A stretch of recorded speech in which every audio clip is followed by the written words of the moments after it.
مزید ناظرین، ویڈیو شروع کرنے سے پہلے آپ سے چھوٹی سی ریکویسٹ ہے کہ ہمارے چینل کو سبسکرائب کر دیجئے، بیل نوٹیفیکیشن کو آن کر دیجئے تاکہ آپ کو ہر نیو آنے والی ویڈیو کی اپڈیٹ ملتی رہے۔ اعوذ باللہ من الشیطان الرجیم، بسم اللہ الرحمن الرحیم۔ تمام دیکھنے اور سننے والوں کو منگتا سوہنے نبیدہ کی طرف سے السلام علیکم ورحمۃ اللہ وبرکاتہ۔ تمام تعریفیں اللہ ہی کے لیے ہیں جس کے قبضہ قدرت میں ہم سب کی جان ہے۔ معزز سامعین گرامی، امید کرتے ہیں کہ آپ سب خیر و عافیت سے ہوں گے۔ اللہ رب العزت ہمیں گناہوں سے بچنے والی، نیکیاں کرنے والی لمبی زندگی عطا فرمائے۔ معزز سامعین گرامی، حضرت امام جعفر صادق رضی اللہ تعالی عنہ علم و فضل و تقوی میں بلند مرتبہ رکھتے تھے۔ آپ بہت بڑے عابد و زاہد تھے۔ اللہ تعالیٰ سے اس درجہ ڈرتے تھے کہ لوگ آپ کی مثالیں دیا کرتے تھے۔ اللہ تعالیٰ نے آپ کو اپنے خصوصی فضل و کرم سے نواز رکھا تھا۔ عجز و انکساری میں اپنی مثال آپ تھے۔ آپ کی مجلس پاک علم و عرفان کے موتی بکھیرنے والی مجلس ہوتی تھی۔ معرفت حق کو پانے کی جستجو کرنے والے آپ کی صحبت کاملہ کو اپنے لیے بہت بڑا اعزاز تصور کرتے تھے۔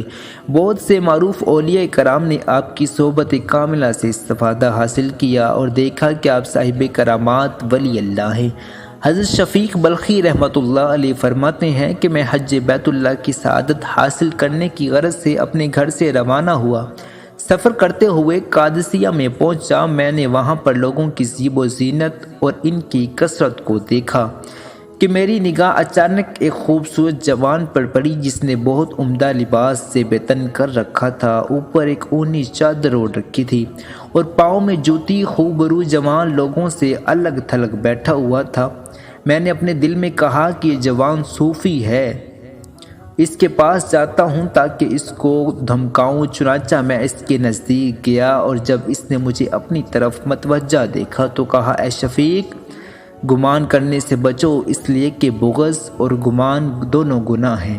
یہ فرما کر وہ جوان مجھے وہیں پر چھوڑ کر آگے بڑھ گیا۔ اس کے جانے کے بعد میں نے اپنے دل میں کہا، یہ تو بہت بری بات ہوئی، جو کچھ میرے دل میں تھا اس نے کہہ دیا اور پھر میرا نام بھی لیا۔ یہ تو کوئی مرد صالحہ لگتا ہے، میں اس سے ضرور ملوں گا تاکہ اس سے مل کر اپنی بدگمانی معاف کراؤں۔ چنانچہ میں اس کے پیچھے تیزی سے لپکا، لیکن وہ مجھے نہ ملا اور میری نگاہوں سے اوجھل ہو گیا۔ جب ہم ایک مقام پر پہنچے تو میں نے دیکھا کہ وہی خوبصورت جوان نماز پڑھنے میں مشغول ہے۔ اس کے اعضاء خوف الہی کے باعث کانپ رہے تھے اور آنکھوں سے آنسو روا تھے۔ میں نے اپنے دل میں کہا، یہ تو میرا وہی دوست ہے، میں اس سے ملتا ہوں تاکہ اس کے متعلق جو میں نے اپنے دل میں بدگمانی کی اس کی معافی مانگوں۔ میں کچھ دیر تک اس کا انتظار کرتا رہا کہ جب وہ نماز سے فارغ ہو کر بیٹھا تو میں اس کی طرف متوجہ ہوا۔ اس نے مجھے اپنی طرف آتے دیکھ کر کہا، شفیق، یہ آیت مبارکہ پڑھ۔ ترجمہ: جو کوئی توبہ کرے اور ایمان لائے اور عمل صالح کرے اور راہ پائے تو میں اس کے گناہ بخش دیتا ہوں۔ اتنا کہہ کر وہ جوان پھر وہاں سے چلا گیا۔ میں نے کہا، ضرور یہ جوان ابدالوں میں سے ہے، اس نے 2 مرتبہ میرے دل کی بات بیان کر دی ہے۔ چنانچہ جب ہم منع میں پہنچے تو میں نے اس جوان کو دیکھا کہ ہاتھ میں کوزہ پکڑے پانی لینے کے لیے کنویں پر کھڑا ہے۔ اچانک اس کے ہاتھ سے کوزہ کنویں میں گر پڑا۔ میری نظر میں اسی پر تھی کہ جوان نے آسمان کی طرف نگاہ اٹھائی اور کہا، اے اللہ، اے میرے پروردگار، تو اچھی طرح جانتا ہے میرے پاس سوائے اس کے اور کچھ نہیں ہے، مجھ سے یہ گم نہ کرنا۔ حضرت شفیق بلخی رحمۃ اللہ علیہ فرماتے ہیں، اللہ کی قسم میں نے دیکھا کہ کنویں کا پانی اوپر تک آ گیا۔ اس جوان نے اپنا کوزہ لیا اور پانی سے بھرا، پھر وضو سے فارغ ہوا تو ریت کے ایک ٹیلے کی طرف چلا گیا اور زمین سے ریت اٹھا اٹھا کر کوزے میں ڈالتا اور ہلا ہلا کر بار بار پیتا تھا۔ میں اس کے قریب گیا اور اس سے سلام کیا۔ اس نے میرے سلام کا جواب دیا۔ میں نے عرض کیا، اپنا جھوٹا مجھے عنایت فرمائیے۔